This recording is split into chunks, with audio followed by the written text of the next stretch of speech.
जय हिंद साथियों। आज मैं आप लोगों के सामने इतिहास के कुछ क्वेश्चंस की सीरीज लेकर आया हूं। तो बच्चों, जैसा कि आप जानते हो कि आधुनिक भारत के इतिहास को लेकर लगभग 2 से 3 वीडियो हो गए हैं। एक वीडियो मैंने आपको फुल बेसिक भी बताया था, और जो क्वेश्चन सीरीज जो है उसमें आज कुछ नए क्वेश्चंस हैं, जिसमें आपको फ्रांसीसी, अंग्रेज, डच, इन सभी से सम्मिलित क्वेश्चन मिलने वाले हैं। तो मेरी आप लोगों से एक ही रिक्वेस्ट है कि आप लोग वीडियो को पूरा देखें। अगर फिर भी कोई समस्या लगे किसी प्रकार से, तो आप लोग उस कमेंट बॉक्स में जरूर लिखें। अगर आप कमेंट बॉक्स नहीं लिख रहे हैं तो आप व्हाट्सएप पे भी अगर हमारी कोई भी कमी है तो आप लोग बता सकते हो, उसमें हम आपका सुधार करेंगे। तो बच्चों देखिएगा कि इसमें देखते हैं। सबसे पहले आज क्वेश्चन है, कर्नाटक युद्ध किन किन के मध्य लड़ा गया। तो सबसे पहले अगर हम बात करें कर्नाटक, तो जैसा कि आपको मैंने बताया था कि भारत में सबसे पहले जो शक्ति आई थी वो पुर्तगाली थी। पुर्तगालियों में Vasco D gamma, Vasco D gamma के बाद जो है आपके डी अल्मीडा, फिर जो है डी अल्मीडा के बाद जो है अल्बकुर्क, और इसके बाद डेलिनो। इसके बाद धीरे धीरे और भी यूरोपीय कंपनियों को पता, यूरोपीय देशों को पता चलता रहा, तो भारत में आते रहे। अब जब भारत में आए, सबको एक ही चीज़ की ज़रूरत थी, जो कि मसाला था, काली मिर्च थी, और इन्हीं चीज़ों की ज़रूरत थी। अब इन चीज़ों की आवश्यकता थी। जब तक एकाधिकार था तब तक तो ठीक था, लेकिन धीरे धीरे जब कंपटीशन बढ़ने लगी, लोग आने लगे। अब जब ज़्यादा लोग आ गए विदेश से, और यानी यूरोप से इंडिया में, तो एक ही चीज लोग खरीद, डिमांड सबकी एक ही थी। तब उसी डिमांड को सब लोग करते थे। अब यहीं से अगर मान लीजिए मसाला खरीदा, और खरीदने के बाद जब वो विदेश जाते थे तो उसे कम कीमत पे बेचना पड़ता था। अब जब कम कीमत में बेचना पड़ता था, तो इस चीज के लिए एक दूसरे का नुकसान करना शुरू कर दिया। नुकसान इस हद तक गिर गया था कि एक दूसरे के जहाज भी डुबा देते थे। अब ये धीरे धीरे धीरे धीरे कारण इसका और बना, और ये भारत में ही आए और भारत में लड़ना शुरू कर दिया। इसमें सबसे पहले अगर हम बात करेंगे, क्योंकि क्वेश्चन है आपका कर्नाटक युद्ध, कर्नाटक युद्ध किनके किनके बीच लड़ा गया, तो आपका जो राइट आंसर होने वाला है वो अंग्रेज और फ्रांसीसी। अब इसमें अगर हम देखें कि कर्नाटक युद्ध की चर्चा करें, किसकी, कर्नाटक युद्ध, कर्नाटक, तो एक क्वेश्चन आपका सिंपल सा बनेगा कि कर्नाटक युद्ध जो है वो कितने हुए। तो कोई भी बच्चा कहेगा कि सर जी इसमें 3 युद्ध हुए हैं। कितने युद्ध हुए हैं? 3 युद्ध हुए हैं। अच्छा, ये लोग जो कर्नाटक युद्ध हुआ, ये बहुत ज्यादा भारत में व्यापार से लेके युद्ध हुआ। इससे ज्यादा महत्वपूर्ण ये है कि ये यूरोप में जो युद्ध थे, यानी यूरोप में ये लोग जो आपस में लड़ रहे थे, उसके कारण ये युद्ध हुए हैं। तो इसमें 3 युद्ध हुए। अगर हम इसमें देखें, तीनों का अगर हम वर्णन करें, तो अगर हम देखें तीनों की अगर हम बात देखें, तो पहला, दूसरा और तीसरा। बेटा अगर हम इसमें पहले युद्ध की बात करें, तो ये जो पहला युद्ध चला है 1746 से 1748, 1746 से 1748। इसके अलावा अगर हम दूसरे युद्ध की बात करें, तो ये युद्ध जो आपका चला है ये 1749 से, यानी आप समझ रहे हो 1746 से 1748, और इसके जस्ट अगले साल यानी 1749 से और 1754, 1749 से 1754, 1746 से 1768। ये किनके किनके बीच की बात हो रही है? आपको कहोगे सर जी अंग्रेजों और फ्रांसीसियों के मध्य। और तीसरा एक और युद्ध है जो सप्तवर्षीय युद्ध को माना जाता है, और ये जो है 1760 में, यानी शुरू तो 1758 में हुआ था, और अंत जो हुआ था वो 1763 में। लेकिन अगर देखा जाए तो ये समाप्ति जो है 1760 में ही हो गई थी। अब इनके बारे में समझते हैं कारण।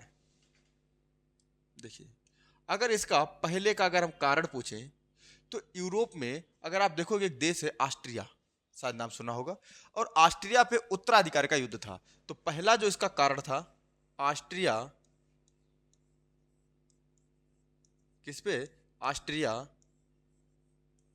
पर उत्तराधिकार का युद्ध था। उत्तराधिकार को लेकर युद्ध हुआ था। ऑस्ट्रिया पर उत्तराधिकार को लेकर युद्ध हुआ था। अब अगर इसमें देखें तो इसमें विजयी कौन हुआ? अब आपको एक बात पता होगी कि जब ये युद्ध लड़ा ही किनके किनके बीच गया, तो आपको सर जी अंग्रेज और फ्रांसीसी, तो सीधी या तो ये विजयी रहे होंगे या ये। तो फ्रांस में एक फ्रांस का जो नेतृत्व करता था डुप्ले, उसके नेतृत्व में फ्रांसीसी इस युद्ध को जीत गए। यानी इसमें अगर हम बात करें विजयी कौन हुआ, तो आप कहोगे सर जी इसमें टेंशन फ्री हो क्या बता दीजिए कि फ्रांसीसी। कौन विजयी हुआ? फ्रांस।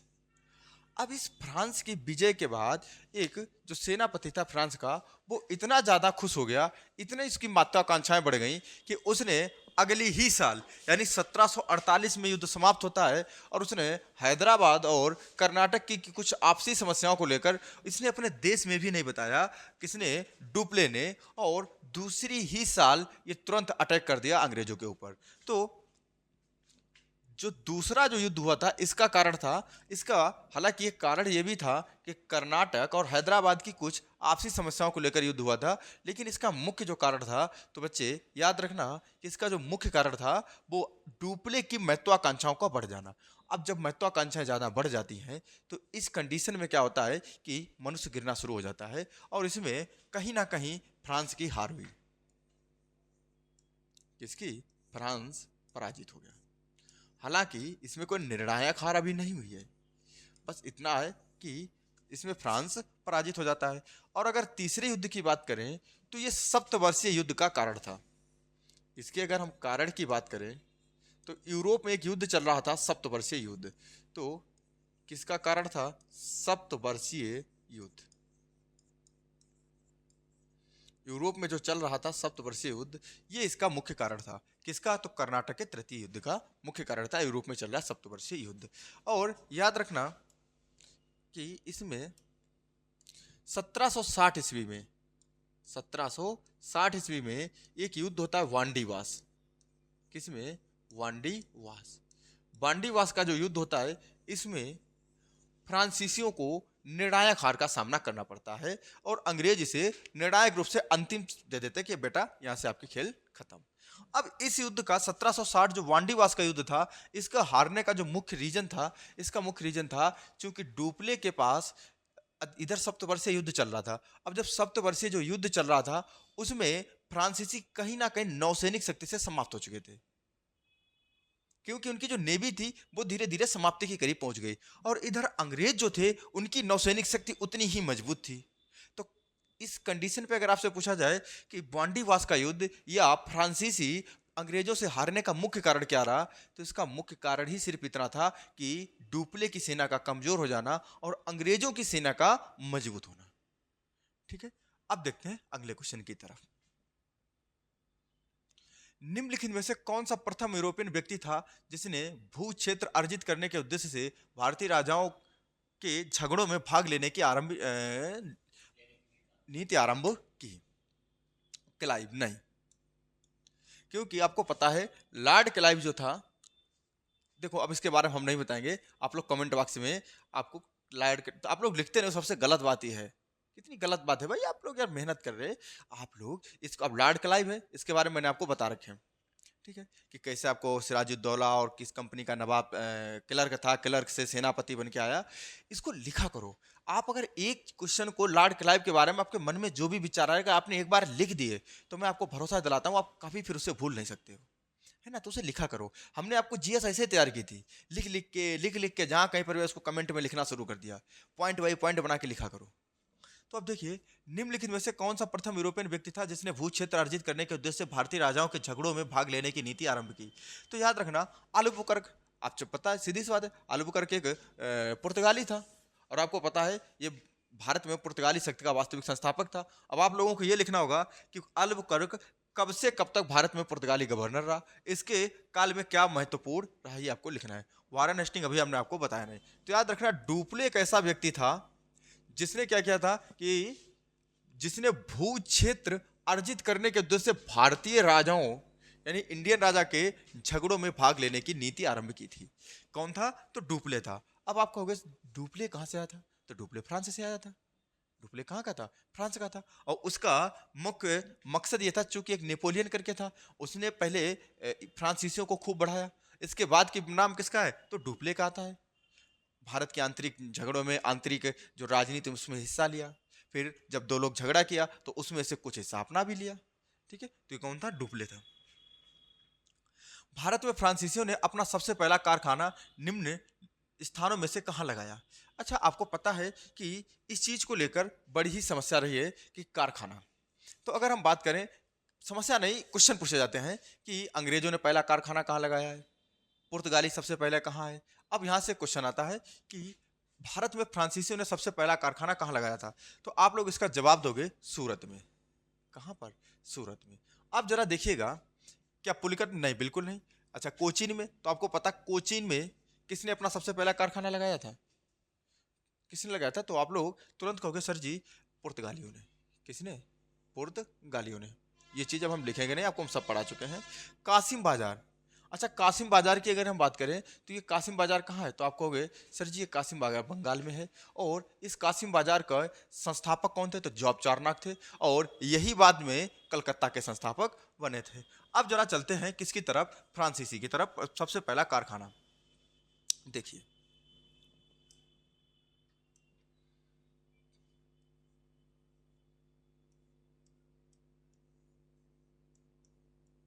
फ्रांसीसी।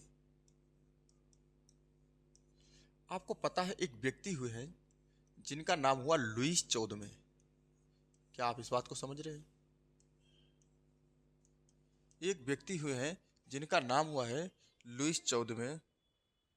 बेटा ये भाई ये कॉल कर दी किसी ने, चलो देखिए। एक व्यक्ति हुए हैं जिसका नाम क्या हुआ है? लुईस 14वें। बेटा आप कहोगे सर जी ठीक है, मेरे बात समझ में आई है। एक व्यक्ति जिनका नाम लुईस 14वें, और उन्हीं के समय कहीं ना कहीं फ्रांसीसी एक कंपनी हुई लुईस 14वें। लुईस 14वें। और इनके समय में एक कंपनी बनी, एक कंपनी बनी जिसका नाम क्या था? तो आप कहोगे सर जी इसका नाम था कंपनी द एंड ओरिएंटल। कंपनी, कंपनी द इंड ओरिएंटल। ओरिएंटल। बेटा समझिएगा, इस इंड का मतलब इंडिया है, ठीक है। अब जरा देखिए, अब इसकी कंपनी कौन सी बनती है? तो फ्रांसीसी। किसके समय में? लुईस 14वें के समय में। कौन सी कंपनी बनती है? कंपनी द एंड ओरिएंटल। अब इसके किसके प्रयासों से बनती है? तो एक फ्रांसीसी थे जिनका नाम था कोलवर्ट। क्या नाम था? कोलवर्ट। क्योंकि इससे भी क्वेश्चन आता है इसलिए आपको बता दें। किसके प्रयास से? कोलवर्ट के प्रयासों से कंपनी का निर्माण होता है। अब इन्होंने जो कंपनी थी, इसकी जो पहली कोठी थी, पहली कोठी थी वो कहाँ स्थापित की गई? तो आप कहोगे सर जी सूरत में। अच्छा, और दूसरी कोठी की अगर हम बात करें, कौन सी? दूसरी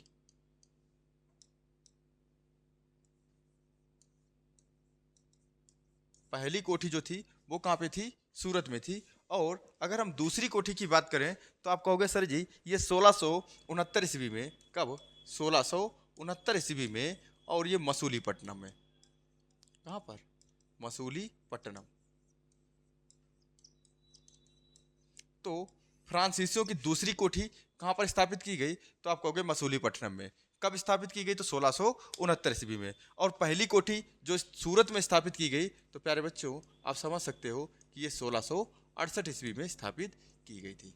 अब यहाँ से आप देखिएगा कि भारत में फ्रांसीसियों ने अपना सबसे पहला कारखाना कहाँ पर स्थापित किया गया? आप कहोगे सर जी सूरत में किया गया था। फ्रांसीसियों ने जो पहला कारखाना स्थापित सूरत में किया था, उसमें भारत में या फ्रांस में किसका शासन था? तो आप कहोगे लुईस 14वें का। अच्छा, इसमें किसका प्रयास रहा? तो कोलवर्ट का प्रयास रहा है। पहली कोठी कब स्थापित की गई? आप कहोगे 1668 ईस्वी में। दूसरी कोठी कहाँ स्थापित की गई? मसूलीपट्टनम में। कब स्थापित की गई? 1669 ईस्वी में। इतने क्वेश्चन यहाँ से आपके कंफर्म होते हैं, ठीक है। और अगले क्वेश्चन की तरफ चलते हैं। ये रहा, फ्रांसिस ईस्ट इंडिया कंपनी, ठीक है, की स्थापना हुई थी। तो आप कहोगे सर जी अभी अभी मैंने आपको बताया है, क्या लुईस 14वें लुईस 13वें बिल्कुल नहीं, 15वें बिल्कुल नहीं, 16वें बिल्कुल नहीं। अभी तो बताया पिछले क्वेश्चन में, यही इसका आंसर है। निम्नलिखित में से किसे भारत में फ्रांसीसी कंपनी का संस्थापक माना जाता है? तो आपको पता है कि फ्रांसीसी कंपनी का संस्थापक, तो आपको पता है क्या लुईस 14वें को माना जाएगा? नहीं माना जाएगा, क्योंकि भारत में जो फ्रांसीसी कंपनी की स्थापना जो हुई थी वो कोलवर्ट के प्रयासों से हुई थी। तो अब कोलवर्ट के प्रयासों से हुई थी तो आप इन्हें को नहीं मान सकते हो। अब इसमें क्वेश्चन देखिए क्या दिया गया था कि निम्नलिखित में से किसे भारत में फ्रांसीसी कंपनी का संस्थापक माना जाता है? रिसुल नहीं, मजारे नहीं, कोलवर्ट। क्या हो जाएगा? कोलवर्ट हो जाएगा। अच्छा, ये फ्रैंको मार्टिन है, इनका भी महत्वपूर्ण है। इन्होंने भी 1633 ईस्वी में बंगाल में एक पूरा गांव खरीद रखा था, जिनका नाम था, एक मुस्लिम शासक थे, उनसे पूरा गांव खरीद रखा था। ठीक है, इनका भी अच्छा खासा रोल है। अगला, फ्रांसीसी दक्कन में शक्ति आंदोलन स्थापित करने में असफल रहे थे। यानी दक्कन का मतलब ये आधा का इसमें भूल गए हैं टाइपर साहब, तो इसमें दक्कन होता है, दक्कन का मतलब है आपको साउथ इंडिया की बात हो रही है। तो अब देखिए फ्रांसीसी दक्कन में, फ्रांसीसी, देखिए यहाँ पर एक कॉमा लगना चाहिए था, क्योंकि आपको पता है कॉमा पूरे वाक्य का अर्थ बदल देता है। अब जैसे फ्रांसीसी अलग हो गया, अब फ्रांसीसी दक्कन में यानी भारत के दक्कन में, ठीक है, फ्रांसीसी भारत के जो दक्कन वाले हिस्से में शक्ति आंदोलन यानी जो अपनी पावर है, यानी शक्ति आंदोलन स्थापित करने में असफल रहे थे, क्योंकि डुप्ले सक्षम सेनापति नहीं था। नहीं, गलत बात है, डुप्ले एक सक्षम सेनापति था, और इसी के नेतृत्व में कर्नाटक का प्रथम जो युद्ध है वो फ्रांसीसी जीते भी थे। ठीक है।